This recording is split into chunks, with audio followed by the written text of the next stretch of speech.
सिर्फ सपने नहीं दिखाते, सपनों के घर भी बनाते हैं हम।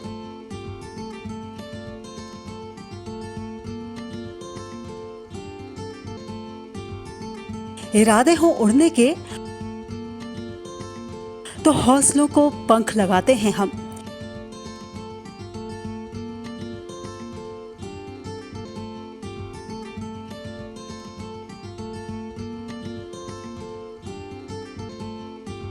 क्योंकि हम हैं लोढ़ा बिल्डर्स, सच की बुनियाद पर मजबूत इमारत।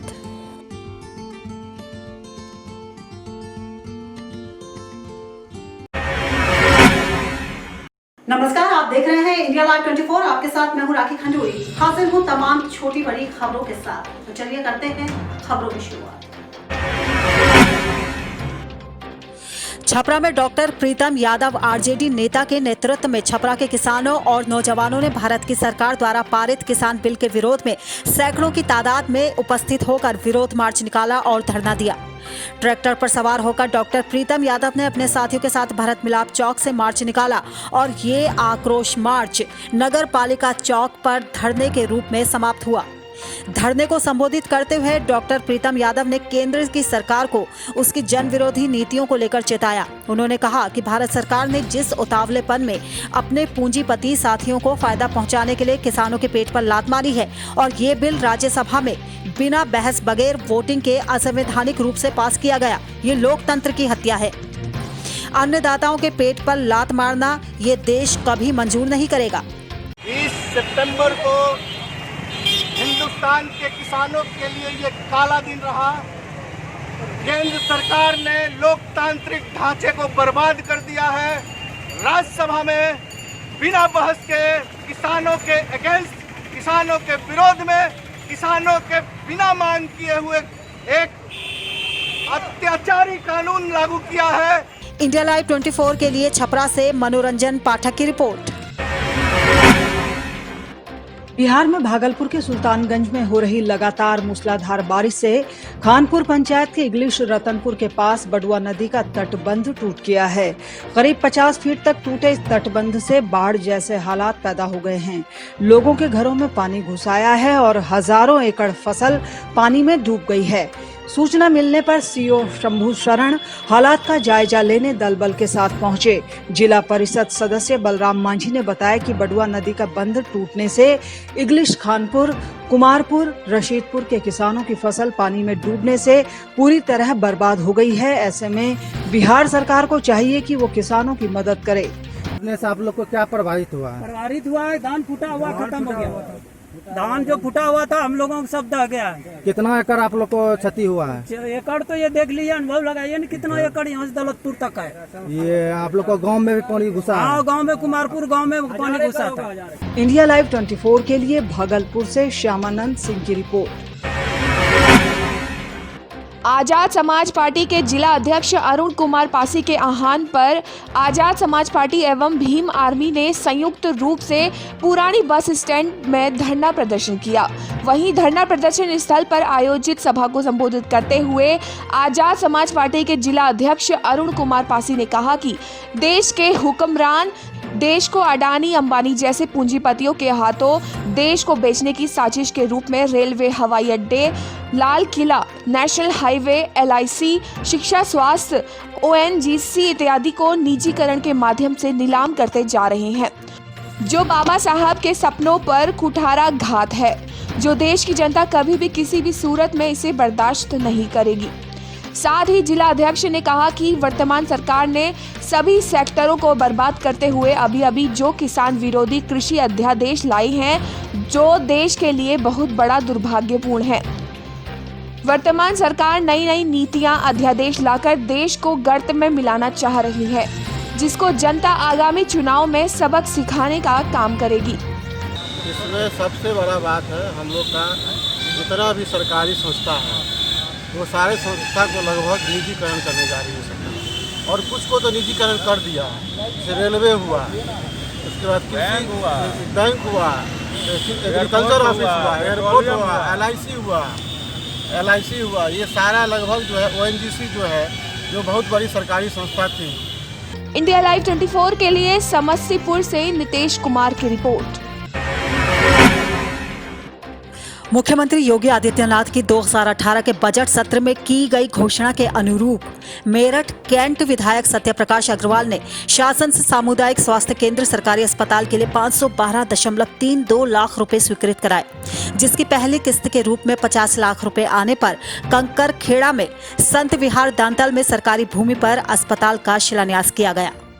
इस मौके पर विधायक सत्यप्रकाश अग्रवाल ने कहा कि क्षेत्र की जनता की मांग को देखते हुए मुख्यमंत्री योगी आदित्यनाथ की प्राथमिक योजनाओं में से एक सरकारी अस्पताल के निर्माण से क्षेत्र की जनता को बहुत राहत मिलेगी।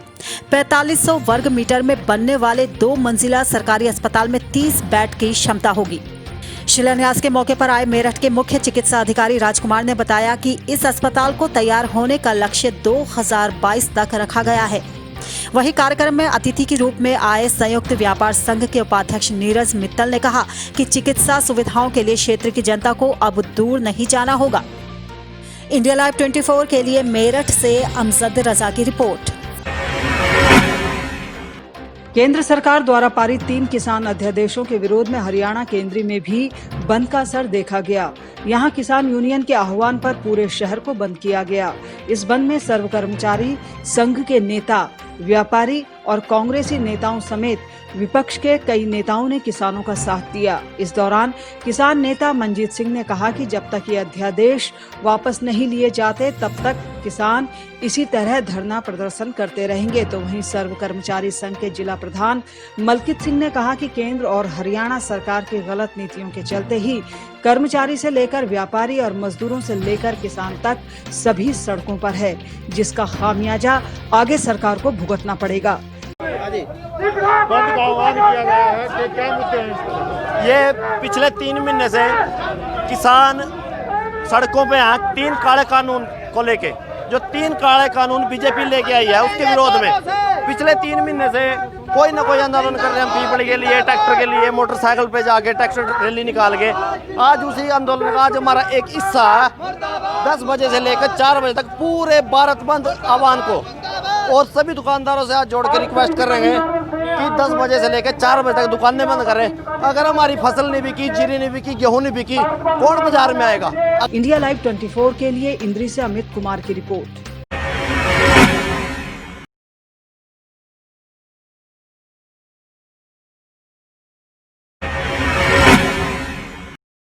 और फिलहाल यहाँ पर हम रुक रहे हैं एक बहुत ही छोटे से ब्रेक के लिए, लेकिन आप कहीं जाइएगा नहीं, हम जल्द हाजिर होंगे कुछ और खबरों के साथ।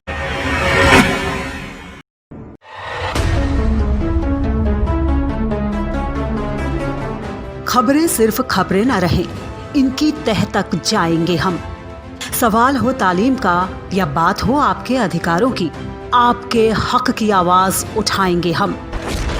सीमा पर जवान से खेत में किसान तक, हिंद के हर योद्धा से आपको रूबरू कराएंगे हम। पड़ोसी की चाल से अपनों की ढाल तक, हर मुल्क के नजरिए को आईना दिखाएंगे हम। आंतरिक से अर्थ तक और रक्षा से विदेश तक, आपके लिए हर नित के मायने आपको समझाएंगे हम। तिरंगे के रंगों से उभरी हर तस्वीर तक, ग्रामीण भारत से वैश्विक भारत तक, देखिए हमारे साथ सिर्फ इंडिया लाइव 24 पर।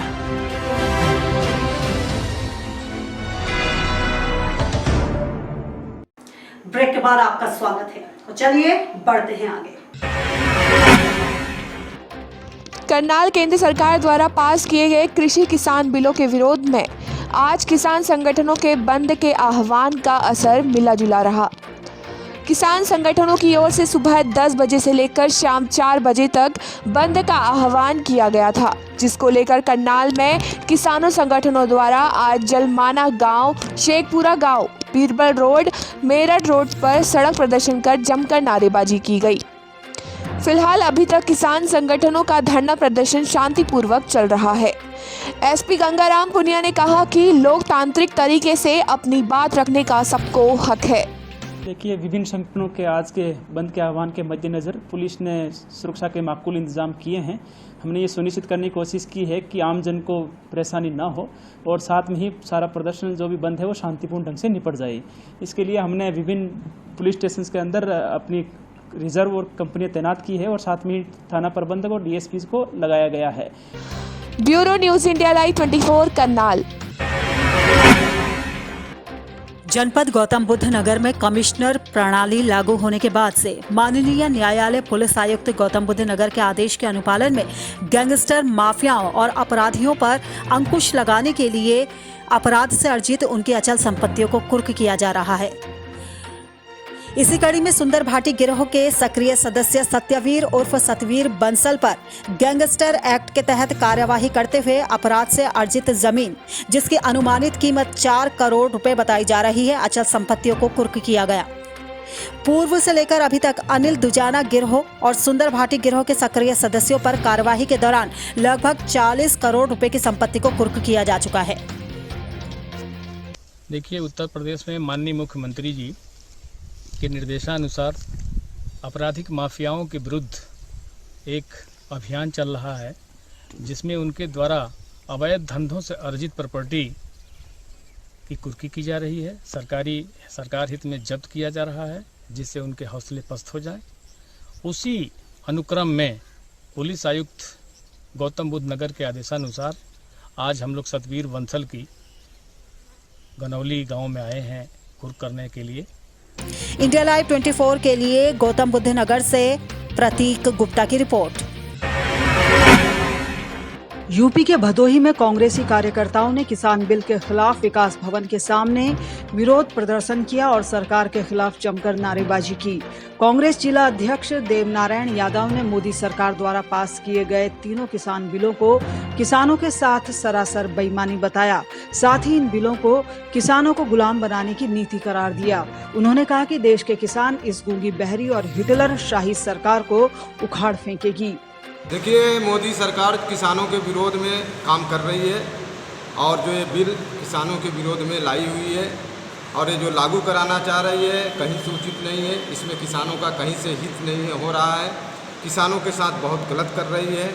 आने वाले समय में हमारे किसान परेशान हो जाएंगे। वैसे भी मेरे किसान बराबर परेशान हैं और आत्महत्या करते जा रहे हैं और ये किसान विरोधी सरकार है और मोदी की ये सरकार हमेशा किसानों के विरोध में काम कर रहे हैं। इंडिया लाइव 24 के लिए भदोही से संजय केशरी की रिपोर्ट। शराब माफिया के लिए काम करने वाला एक शख्स खाचरौद पुलिस के हत्थे चढ़ गया, जो पिछले कई दिनों से मध्य प्रदेश के रतलाम जिले से शराब की सप्लाई उज्जैन जिले में कर रहा था। पुलिस ने गाड़ी में 2 बोरों में रखी करीब 2 पेटी शराब समेत आरोपी गाड़ी मालिक को भी गिरफ्तार कर लिया। इंडिया लाइव 24 के लिए खाचरौद से मोहित चौधरी की रिपोर्ट। अयोध्या नगर निगम की गौशाला में 5 गोवंशों की मौत से हड़कंप मचा है। 3 दिन के भीतर यहां 5 गोवंशों की मौत के बाद खलबली मच गई है। वहीं गौशाला का औचक निरीक्षण करने महापौर ऋषिकेश उपाध्याय और नगर आयुक्त विशाल सिंह पहुंचे तो वो यहां की दुर्दशा देखकर दंग रह गए। यहाँ चारों तरफ इतना कीचड़ था और गंदगी थी कि उन्हें गौशाला तक पहुँचने के लिए ट्रैक्टर ट्रॉली का सहारा लेना पड़ा। वहीं सच्चाई सामने आने के बाद महापौर ने जांच के आदेश दे दिए हैं। नगर आयुक्त विशाल सिंह इस पूरे मामले की जांच करेंगे। उन्होंने गौशाला प्रबंधन से जुड़े सभी दस्तावेज भी अपने कब्जे में ले लिए हैं। गोवंशों की दुर्गति के लिए पशुपालन विभाग को भी जिम्मेदार माना जा रहा है। मेयर और नगर आयुक्त के निरीक्षण के दौरान गौशाला में पशुओं की देखभाल के लिए कोई पशु चिकित्सक और कर्मचारी भी नहीं मिला। इस संवेदनशील प्रकरण को लेकर गौशाला प्रबंधन से जुड़े लोगों की लापरवाही भी सामने आ रही है। माना जा रहा है कि कई कर्मचारियों पर कार्रवाई की गांच कर सकती है। क्योंकि माननीय मुख्यमंत्री जी ने इस गौशाला के लिए 8.5 करोड़ रुपए पिछले साल दिया था। आप देख ही रहे हैं बहुत तेज़ी से निर्माण चल रहा है। कोरोना के कारण इसका गति बीच में रुक गई थी, इस नाते ये मौसम के नाते कुछ यहाँ पर दुर्व्यवस्था हुई है, उसके नाते कुछ गायें इसमें दलदल में फंस गई थीं, 3-4 और 1 दर्जन से ऊपर गायें बीमार हैं। हमारी ये डिस्पेंसरी भी निर्माणाधीन है जो आप सामने देख रहे हैं। टेम्परेरी डिस्पेंसरी हम लोग यहाँ पर चला रहे हैं। इंडिया लाइव 24 के लिए अयोध्या से ब्रजेश सेन की रिपोर्ट। और फिलहाल इसी के साथ इस बुलेटिन में बस इतना ही। दीजिए इजाजत। नमस्कार।